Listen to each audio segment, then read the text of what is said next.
প্রাণ প্রিয় পিরোজপুরবাসী, আপনারা সকলে কেমন আছেন? আমাদেরকে ভালো রেখেছেন কে? আল্লাহ রাব্বুল আলামিন বলেন, ওহে মানব জাতি আর জিন জাতি, শোনো, তোমাদেরকে দাসত্ব করবার জন্য সৃষ্টি করলাম। সুবহানাল্লাহ। এই দাসত্ব করবা আমি আল্লাহ। আমরা যদি বলি মালিক কেমন করে দাসত্ব করব, কেমন করে তোমার গোলামি করব, একটু আমাদেরকে বলে দাও। আল্লাহ রাব্বুল আলামিন বান্দা বান্দিকে জানালেন, প্রধানত এমন 7টা আমল আছে, 7টা আমল করলে আল্লাহ কাছাকাছি হয়ে যায়। সুবহানাল্লাহ। ও মুসলমান ভাইয়েরা, বুঝে থাকলে বলেন তো, আল্লাহর সঙ্গে বান্দার সম্পর্কটাকে নিগুড় করতে প্রধানত আমলের সংখ্যা কয়টা? আরো জোরে বলেন। 1 নম্বর আমল হলো আল্লাহ তাআলার ভয়, তার মানে মুত্তাকি। ভাইরা বলেন তো, আল্লাহর ভয় কলিজায় থাকার দরকার আছে না নাই? আল্লাহ রাব্বুল আলামিন বলেন, কেউ যদি মুত্তাকি হয়, কেউ যদি তাকওয়াবান হয়, আমি আল্লাহ তার সঙ্গী হয়ে যাই। সুবহানাল্লাহ। ওয়া'লামু আন্নাল্লাহা মা'আল মুত্তাকিন।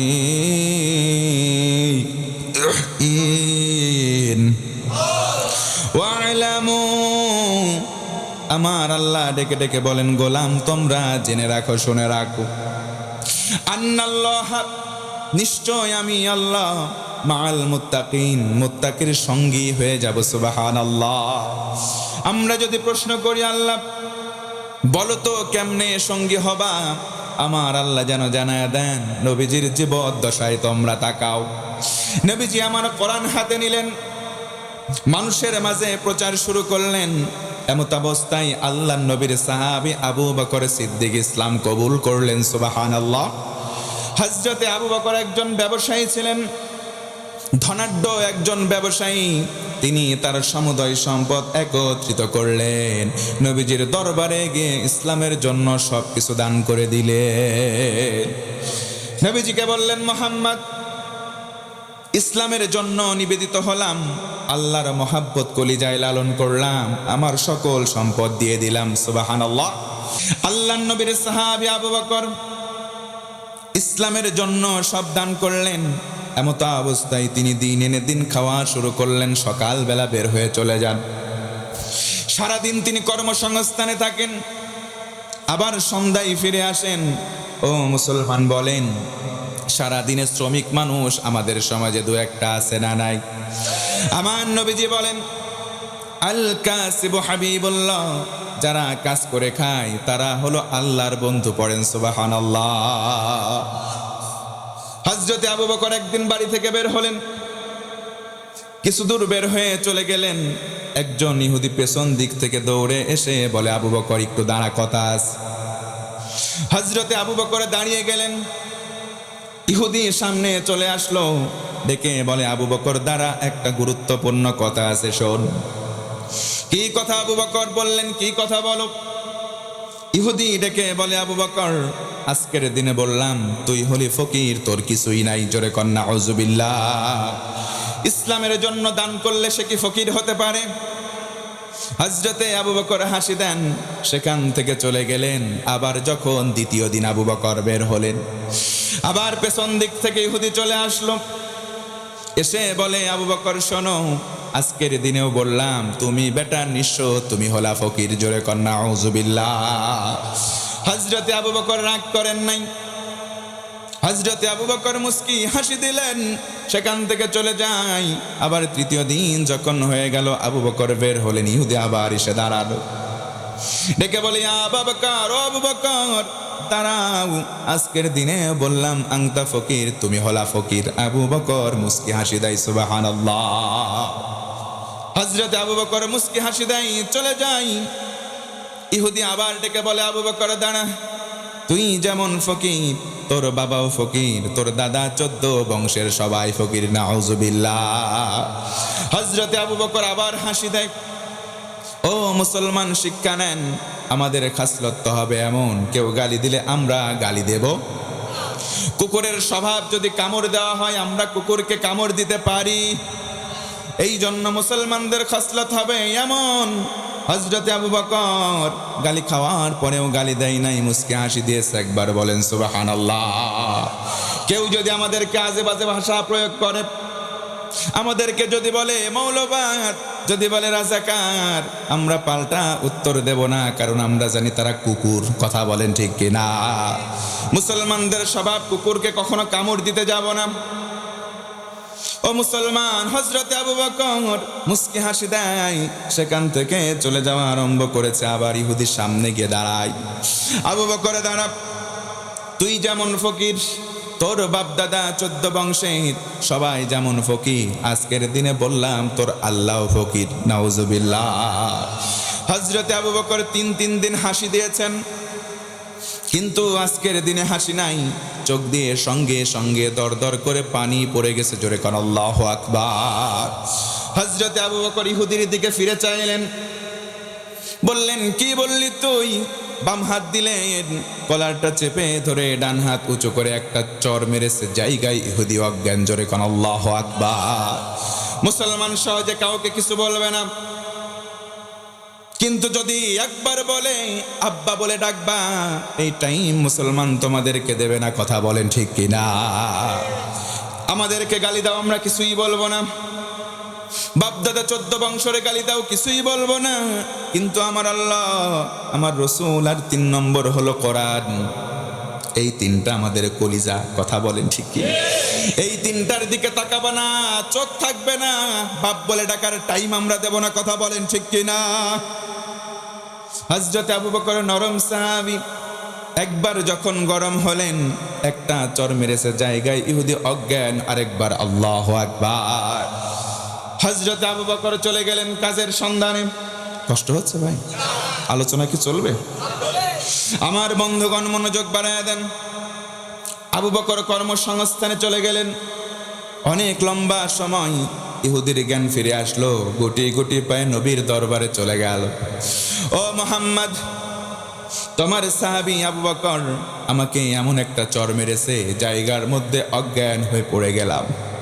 তোমার কাছে বিচার দিলাম, বিচার করো। আল্লাহু আকবার। বলে, ভাই আমার সাহাবী আবু বকর কোনোদিন কাউরে মারা দূরের কথা, কটু কথাই বলতে পারে না। সুবহানাল্লাহ। আমার সাহাবী আবু বকর কাউকে মারতে পারে না। তোমার বোধহয় ভুল হচ্ছে। আল্লাহু আকবার। আমার সাহাবী আবু বকর কাউকে মারতে পারে না। না মুহাম্মদ, আবু বকর আমাকে একটা চর মেরেছে, বিচার দিলাম, বিচার করে দাও। জোরে আল্লাহু আকবার। নবীজি বললেন, ইহুদি ভাই তোমার ভুল হচ্ছে। আমার সাহাবী আবু বকর কাউকে মারতে পারে না। যদি আমার কোন সাহাবী তোমাকে মেরে থাকে, তার নাম আবু বকর নয়, তার নাম হবে ওমর। ও ভাইরা বলেন তো, সাহাবী ওমর, এই সাহাবী ওমর তিনি নরম নাকি গরম? কেমন গরম? নবীজি আমার বলেন, আমার সাহাবী ওমর যখন রাস্তায় যায়, কমপক্ষে 40 দিন শয়তান ওই রাস্তায় ভিড়তে পারে না। আমার সাহাবী ওমর যখন রাস্তায় যায়, শয়তান অ্যাটলিস্ট কমপক্ষে 40 দিন ওই রাস্তার পাশে ভিড়তে পারে না। আল্লাহু আকবার বলবেন না? নবীজি বললেন, ইহুদি ভাই আমার সাহাবী আবু বকর নয়, যদি কেউ মেরে থাকে তার নাম হবে ওমর। একটু আওয়াজ করে বলা লাগবে আল্লাহু আকবার। আর আমাদের সমাজে দরকার। কথা বলেন ঠিক কি? যুগ জামানা পাল্টে দিতে চাই না হাজার জন, এক ওমর আনতে পারে গোটা বিশ্বের জাগরণ। বাংলাদেশের জন্য একটা ওমরের মতো খলিফা বর্তমান বড্ড প্রয়োজন। কথা বলেন ঠিক কিনা? যদি ওমরের মতো একটা খলিফা পাই, চোরগুলো চুরি করার ধান্দায় যারা আছে একটু আর টাইম পাবে না, সবগুলোর হাত কাটা পড়বে ভাই। এই জন্যই চোরেরা চাইবে না ওমরের মতো একটা শাসক আসুক। আমার সাহাবী আবু বকর নয়, যদি কেউ তোমাকে মেরে থাকে নাম তার ওমর। এবার সাহাবীর সামনে দাঁড়ানো কয়েকজন। ইহুদি বলে, না মুহাম্মদ, আমি তোমার সাহাবী আবু বকরকে চিনি, ওমরকেও চিনি। আবু বকরের মাইরের হাতের ওজন আমার জানা, ওমরের হাতের মাইরের ওজন আমার জানা। আবু বকর মেরেছে, জানে বেঁচে আসি। ওমরের হাতে মার খাইলে এতক্ষণ বেঁচে থাকতাম না। কথা বলেন ঠিক কিনা? তোমার যদি বিশ্বাস না হয় আবু বকরকে ডেকে আনো। নবীজি সাহাবীদের পাঠালেন, যাও তো আবু বকরকে ডেকে আনো।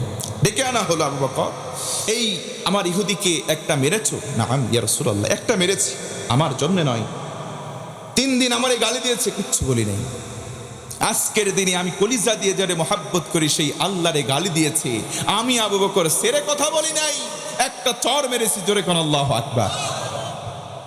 নবীজি বললেন, তাই নাকি? এই ইহুদি ভাই, তুমি কি জানো না ওয়া আনতুমুল ফুকারাউ ইলাল্লাহ, আল্লাহ হচ্ছেন গোটা পৃথিবীবাসীর কাছে গনি, আমরা সবাই হলাম ফকির ঘোষণাকার। এই বেটা, তুই কি জানোস না আল্লাহ ফকির হইতে পারে না? আল্লাহরে কেন ফকির বললি? কেউ যদি আকাশে থুতু দেয়, থুতু আকাশে যাবে না, থুতু পড়বে তোর মুখে। কথা বলেন ঠিক কি না? তুই কেন গালি দিলি? না মুহাম্মদ, তোমার সাহাবী আবু বকর মিথ্যাবাদী। নাউজুবিল্লাহ। আবু বকর মিথ্যা বলতে পারে? তার নাম শুধু আবু বকর নয়, তার নাম হলো আবু বকর সিদ্দিক। জোরে কোন সুবহানাল্লাহ। আবু বকর, আমি এখন কোরআন হাতে নিলাম, কোরআন দিয়ে বিচার করব। তুমি আমার দলীয় নেতা কর্মী, দেখার টাইম নাই। বিচারের রায় দেব, যেই দিকে যাবে মাথা পেতে নেওয়াই লাগবে। আল্লাহু আকবার। বিচার হলে সঠিক বিচার হবে। বর্তমান বাংলাদেশে কি কোরআনের বিচার আছে ভাই? আছে, আছে। তিরমিজির হাদিস, নবীজি বলেন, মান ক্বালা বিহি সাদাকা, কোরআন দিয়ে যারা বিচার করে তারা নেই বিচারক।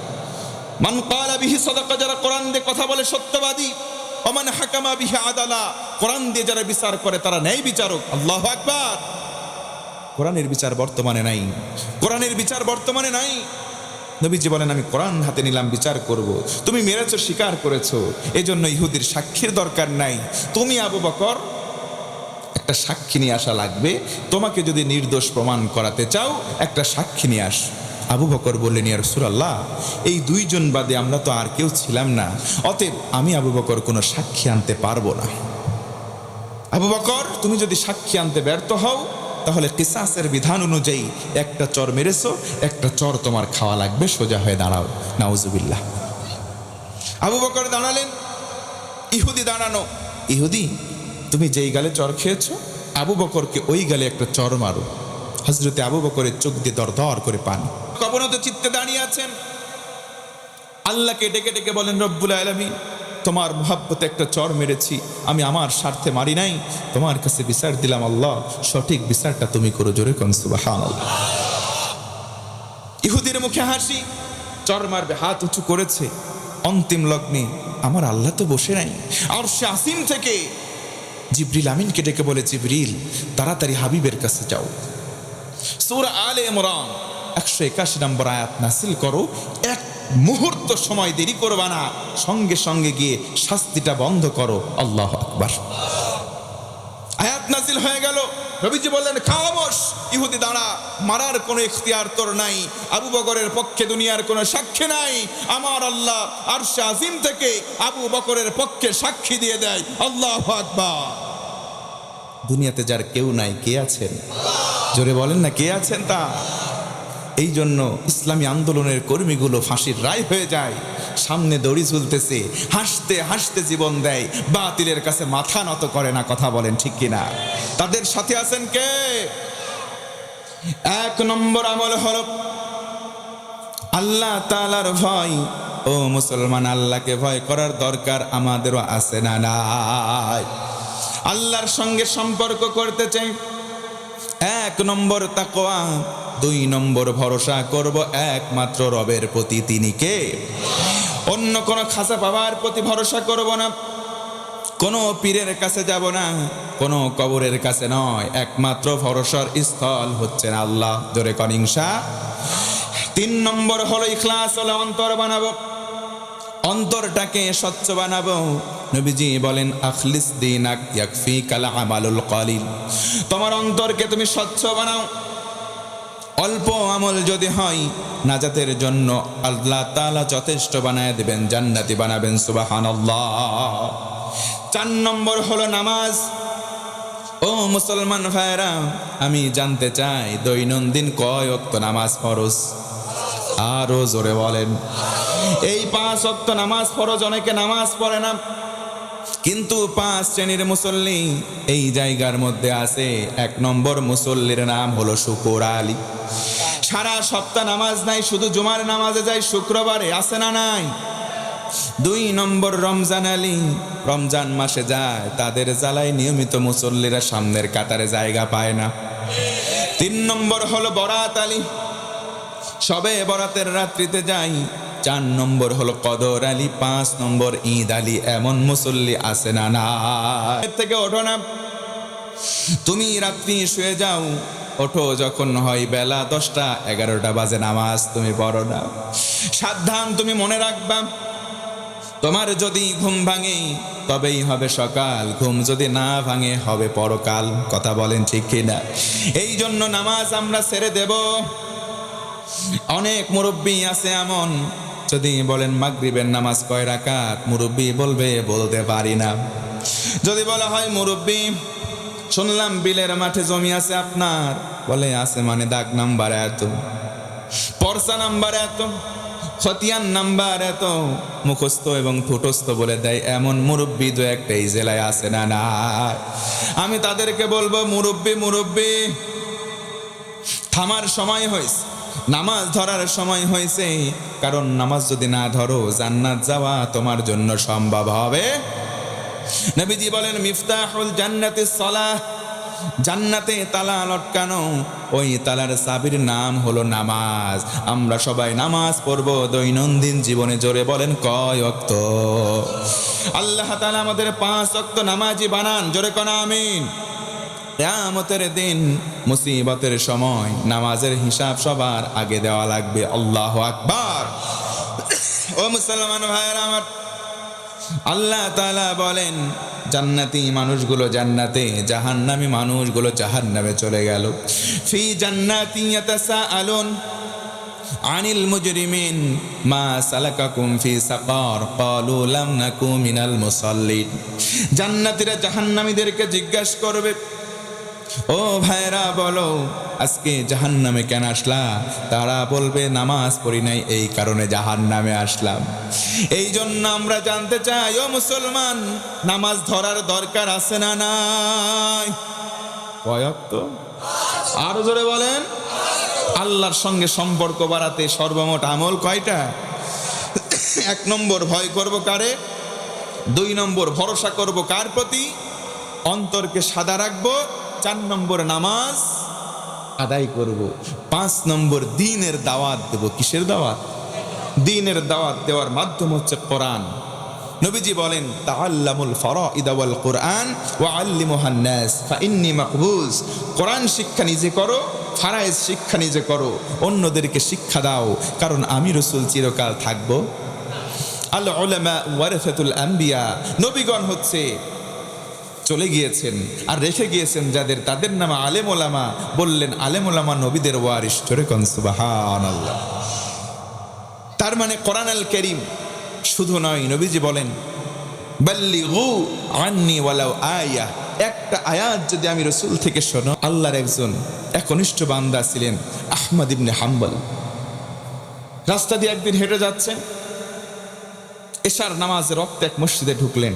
নামাজ শেষ, তিনি অনেক দূর নামাজ শেষ করে বের হলেন। মুয়াজ্জিন সাহেবকে বললেন আমি মসজিদে থাকতে চাই। বললেন ডোন্ট অ্যালাউ, কোনো অনুমতি নাই, চলে যাও। বাজারে গেলেন, দেখলেন একটা লোক রুটির দোকান সাজাচ্ছে, রুটি বিক্রি করবে, সারা রাত ধরে রুটি বিক্রি করবে, আর সব দোকানগুলো বন্ধ। রুটির দোকানের কাছে গিয়ে বলে ভাই আমি আজনবী, কোথাও বসার জায়গা নাই, তোমার দোকানের পাশে একটু বসতে চাই। ও লোকটা চিন্তা করলো হারে একটা লোক বসে থাকবে, আমার তো সঙ্গী হবে, আমারই তো ভালো, বসেন, কোনো অনুমতির দরকার নাই। জোরে কোন সুবহানাল্লাহ। বসে রইলেন, কিতাব মোতালা করে। লোকটা রুটি বানানো শুরু করে, পরে আস্তাগফিরুল্লাহ। আটার খামিরা বানায়, আস্তাগফিরুল্লাহ। রুটির শাকে আস্তাগফিরুল্লাহ। বিক্রি করে, আস্তাগফিরুল্লাহ। টাকা গ্রহণ করে, আস্তাগফিরুল্লাহ। ড্রয়ারে টাকা রাখে, তাও পরে আস্তাগফিরুল্লাহ। বেচা বিক্রি শেষ, দোকান বন্ধ করে চলে যাবেন। অন্তিম লগ্নে আহমদ ইবনে হাম্বল বললেন ভাই সারা রাত তুমি এই কাজ কেন করলা? একটু বলো না, জাস্ট এক্সপ্লেইন, একটু ব্যক্ত করো কারণটা কি। রুটিওয়ালা ডেকে বলে কি আপনি? আপনাকে আমি চিনলাম। আস্তাগফিরুল্লাহর আমল করি, এই কারণে আমার আল্লাহর কাছে যত দোয়া করি নেকের শব্দ আমার আল্লাহ কবুল করে নাই। সুবহানাল্লাহ।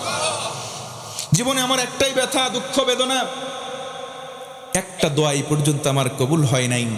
দোয়াটা হলো, আমি জগৎ বিখ্যাত আলেম আহমদ ইবনে হাম্বলকে দেখতে চাই, মাগার দেখতে পাই নাই। যখনই এই কথা বলেছেন, আহমদ ইবনে হাম্বলের চোখ দিয়ে তরতর করে পানি প্রবাহিত শুরু হয়ে গিয়েছে। বুকের মধ্যে টেনে নিয়ে বলে, ওরে আল্লাহর বান্দা, আমি আহমদ ইবনে হাম্বল। জোরে কোন আল্লাহু আকবার। এই আস্তাগফিরুল্লাহর আমলটা এত বুলেটের মতো, এত শক্তিশালী আমল যে আল্লাহ পাক কবুল করে আমি আহমদ ইবনে হাম্বলকে সারা রাত তোমার দোকানেই বসায় রাখছে। আল্লাহু আকবার। আস্তাগফিরুল্লাহর আমল আমাদের করার দরকার আছে না নাই? জোরে বলেন। আমরাও ক্ষণে ক্ষণে ভুল করি, আর যাই করি একটা কাজ অনিচ্ছায় ভুল হতে পারে। ভুল হওয়ার সঙ্গে সঙ্গে মাপ চাইব কার কাছে? আল্লাহর কাছে। 7টা আমল। 1 নম্বর আমল, ভয় করব কারে? তাওয়াক্কুল করব কার প্রতি? 3 নম্বর, অন্তরটাকে ইখলাসওয়ালা বানাবো। 4 নম্বর, নামাজ পড়বো। 5 নম্বর, আমরা দ্বীনের দাওয়াত দিব।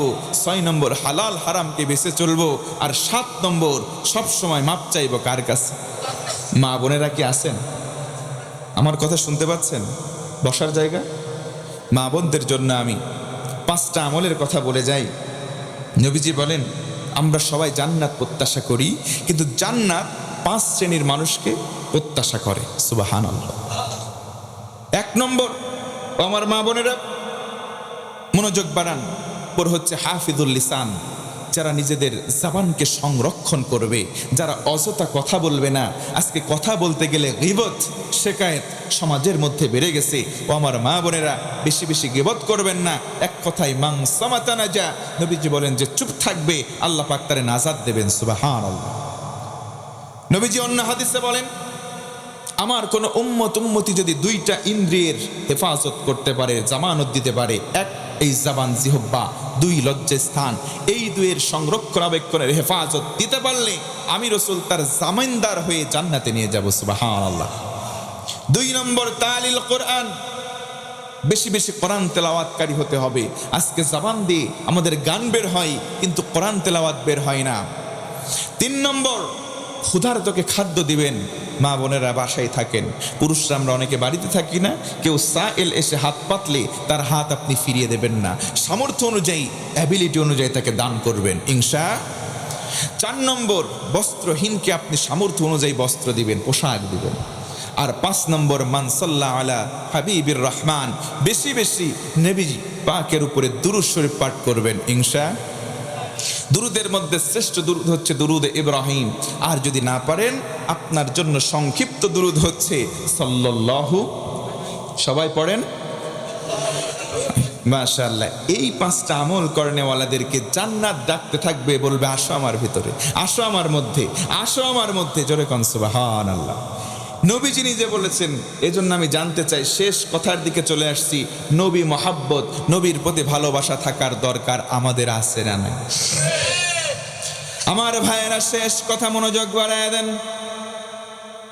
নবীজি একদিন বসা, সাহাবীরাও সামনে বসা। একজন সাহাবী পেছন দিক থেকে নবীজি বরাবর আসলেন, এসে বললেন, মাতা সাআতু ইয়া রাসূলুল্লাহ। নবীজি বলেন, আমি জানতে চাই কিয়ামত কবে হবে? নবী বললেন, কেন? কিয়ামত সহজ দিন নয়, কিয়ামত কঠিন দিন। কথা বলেন। কিয়ামত কঠিন দিন, সহজ দিন নয়। ও আমার সাহাবী, মা ইস্তাদাত লাহা, কিয়ামতের জন্য তোমার প্রস্তুতি কেমন, তোমার আমল কেমন, আগে বল। সাহাবী বললেন, লা কাসীরিম মিনাস সালাত, তেমন কোনো নামাজ নাই, ওয়ালা মিন সাওমিন, তেমন কোনো সিয়াম পালন করি নাই, ওয়ালা মিন সাদাকাতিন ইয়া রাসূলুল্লাহ, তেমন কোনো দান সদকাও করি নাই।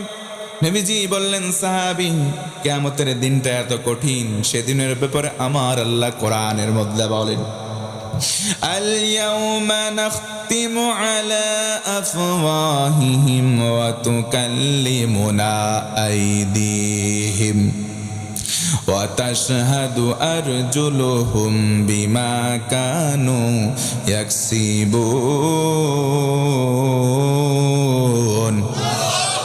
আমার আল্লাহ ডেকে ডেকে বলেন, ও গোলাম, কিয়ামতের দিন মানুষের জবান বন্ধ করে দেওয়া হবে, মোহর মেরে দেওয়া হবে।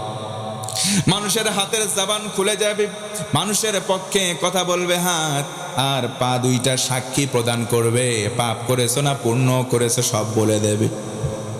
শুধু তাই নয়, শোনো, ইয়াউমা ইয়াফিরুল মারউ মিন আখি, কিয়ামতের দিন আপন ভাইকে দেখে ভাই সেদিন পালাতে থাকবে। জোরে কোন আল্লাহু আকবার।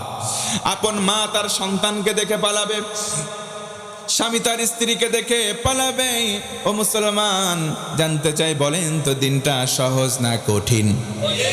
তাফসীরে মুফাসসির উল্লেখ করেন, একটা মা জান্নাতি, তার নিজের সন্তান জাহান্নামী, ছেলেটা এসে মায়ের কাছে ডেকে বলবে, মা আমি জাহান্নামী।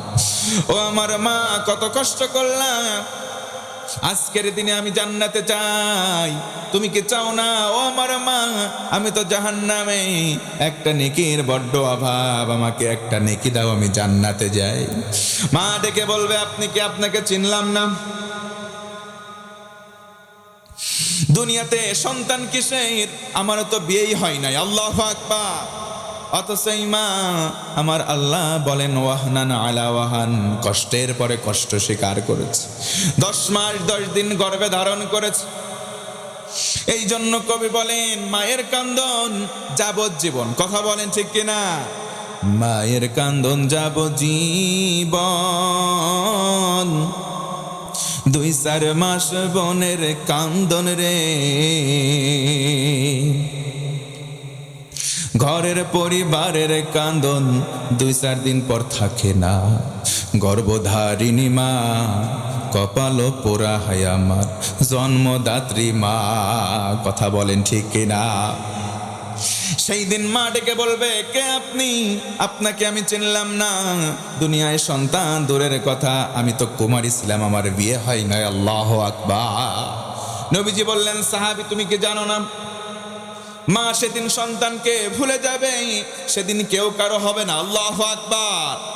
সাহাবী বললেন, নবীজি আমার নামাজ নাই, রোজা নাই, কোনো দান সদকার আমল আমার নাই, তবে আমি আমার কলিজার চাইতে বেশি 2 জনকে ভালোবাসি।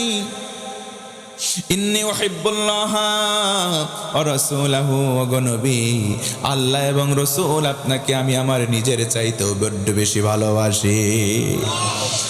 এবার নবীজি বললেন, আর কোনো টেনশন নাই, আর কোনো ভয় নাই। দুনিয়াতে যার সাথে যার মোহাব্বত, তার সাথেই তার কিয়ামত। যদি হয় জান্নাত, না হয় জাহান্নাম। জোরে বলা লাগবে আল্লাহু আকবার। এই জন্য জানতে চাই, মুসলমান নবীজিকে ভালোবাসার দরকার আছে না নাই? শেষ কথায় আসলাম, কেমনে ভালোবাসবো? সাহাবীরা যেমন করে ভালোবেসেছেন, নবীজির একজন সাহাবী, নবীজির আপন চাচতো ভাই, আবার নবীজির একমাত্র জামাই, কাছের একমাত্র জামাই, আদরের জামাই, নাম তার হযরতে আলী। 1 দিন 2 দিন 3 দিন হয়, পেটের মধ্যে কোনো দানা পানি পড়ে নাই। মনোযোগ একটু আমার দিকে বাড়ান, শেষ কথা। হযরতে আলী 3 দিন খেতে পাই নাই। ও মুসলমান, আওয়াজ করে বলেন, কয়দিন? 3 দিন পেটের মধ্যে কোনো খাবার পড়ে নাই। নবীজির সন্ধানে গেলেন, মসজিদে নবীজিকে পেলেন না। এবার ঘরের দরজায় কড়া নাড়লেন, সালাম দিলেন, আসসালামু আলাইকা ইয়া রাসূলুল্লাহ। নবীজি ঘরের মধ্যে আছেন নাকি? আমি আলী আপনার দ্বারস্থ হলাম, দেখা করতে চাই। 3 বার সালাম দিলেন, কোনো জবাব পেলেন না। অন্তিম লগ্নে চলে আসবেন, ভেতর থেকে আওয়াজ এলো, বাবা আলী তুমি কেন এসেছো? কারণ কি? তোমার শ্বশুর নবীজি তো বাড়িতে নাই। আম্মা জান খাদিজাতুল কুবরা আত-তাহেরা রাদিয়াল্লাহু আনহা ডেকে বলেন, বাবা আলী তুমি কেন এসেছো? তোমার শ্বশুর তো বাড়িতে নাই। হযরতে আলী ডেকে বললেন, ও আম্মা জান, আমি আলী 3 দিন খাই নাই, পেটের মধ্যে কোনো দানা পানি নাই, এই জন্য নবীজির শরণাপন্ন হওয়ার জন্য আসলাম। আল্লাহু আকবার। আম্মা জান ডেকে বলেন, বাবা আলী তাড়াতাড়ি বাড়ির দিকে ফিরে যাও, তুমি 3 দিন খেতে পাও নাই, আর তোমার শ্বশুর বিশ্ব নবী আজকে প্রায় কমপক্ষে 7 দিন অনাহারে আছে। আল্লাহু আকবার।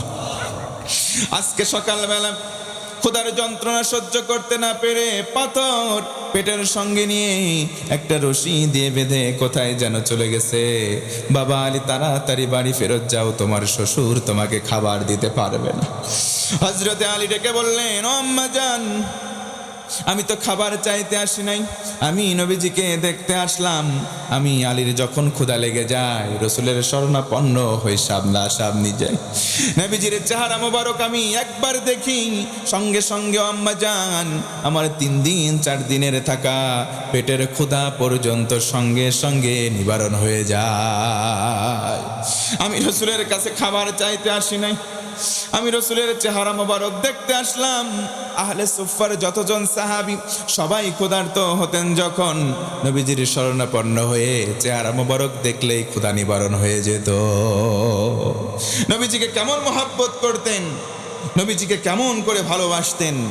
আল্লাহ রাব্বুল আলামিন ওই সাহাবীদের পদাঙ্ক অনুসরণ করে নবীজির প্রতি মহব্বত জাগ্রত হয়ে আমরা যেন জীবনটা গঠন করতে পারি, এই তৌফিক যেন দান করে পড়ে না, আমিন।